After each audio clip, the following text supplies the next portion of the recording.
Since 16 years old pa po ako, lagi ko na pong gustong makapag-donate, lalo na po pagkasama ko po si mama. Pag tinitignan ko po din po siya kasi, parang mayroon pong side sa akin na willing din po mag-donate. Kaso lagi po akong tinatanggihan kasi bata pa daw po ako. Matagal ng pangarap ng 18 years old na grade 12 student na si Mary Grace Luge na makapag-donate ng dugo. Subalit dahil minor de edad pa siya noon, palagi siyang tinatanggihan.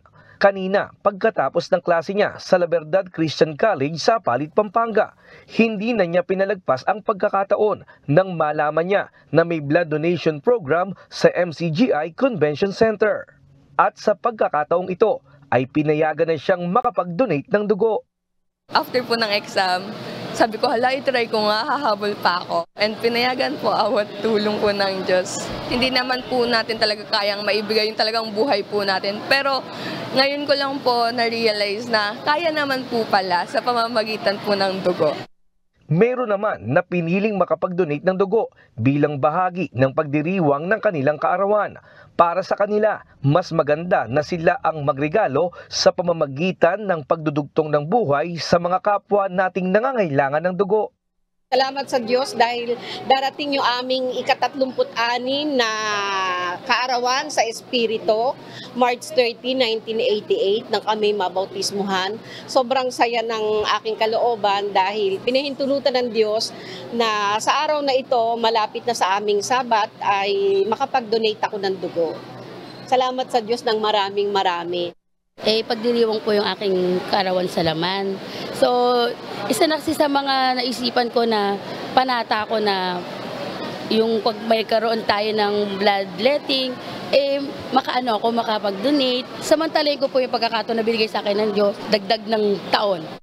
At kahit senior citizen na, nakibahagi pa rin sa blood donation drive ng MCGI. Kagaya na lang ng 72 anyos na si Mang Francisco Espeño na simula pa noong 2013 ay regular blood donor na.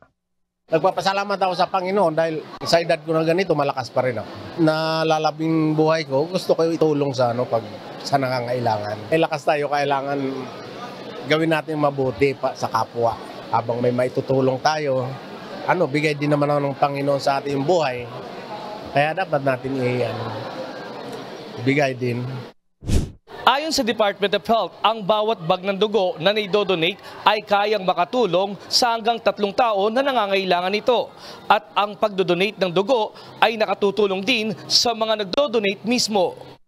Marami po ang nakakaranas ng mga sakit, marami pong naaksidente, marami po ang kangangailangan ng dugo tulad po ng mga cancer, leukemic patients, mga nagdadialysis po na may chronic kidney disease. Sila po yung mga tao o yung mga pasyente sa loob ng ospital na matutulungan po natin once po na tayo ay nag-donate ng dugo.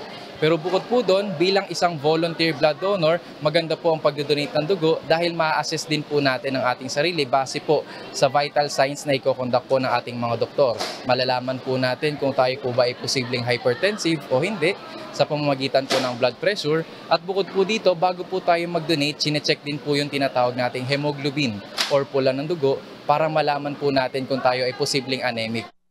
Bukod sa MCGI Convention Center sa Apalit, Pampanga, nagsagawa rin nga ng mass blood donation sa 20 pang lugar sa Luzon, Visayas at Mindanao at maging sa National Capital Region. Ipinagpapasalamat ng MCGI na makabahagi sa panawagan ng pamahalaan na makapag-donate ng dugo para sa mga nangangailangan bilang pagpapakita ng pag-ibig sa kapwa gaya ng nasusulat sa banal na kasulatan. Nakasulat naman yan sa unang Juan 3 at 16 na dapat nating ibahagi ang ating buhay sa nangangailangan. Kaya po masaya tayo na ang kapatiran ngayon, ang MCGI na kapatiran ay nagkakaisang paggalaw o nagkakaisang puso. Kitang-kita naman natin ang kanilang pagtugon sa tuwing dumarating ang ganitong espesyal na pagkakataon. Samantala, nitong nakalipas na taong 2023, umabot sa 16,128 na bags ng dugo ang kabuuang naidonate ng MCGI sa isinasagawang mass bloodletting activities sa iba't ibang lugar sa bansa. Ang MCGI ay ilang beses nang binigyan ng pagkilala bilang top contributor ng dugo sa bansa. Regular ang kanilang mass blood donation drive tuwing ikatlong buwan. Nestor Torres, UNTV News and Rescue. Diyos ang aming sandigan, serbisyo publiko ang aming pinahahalagahan.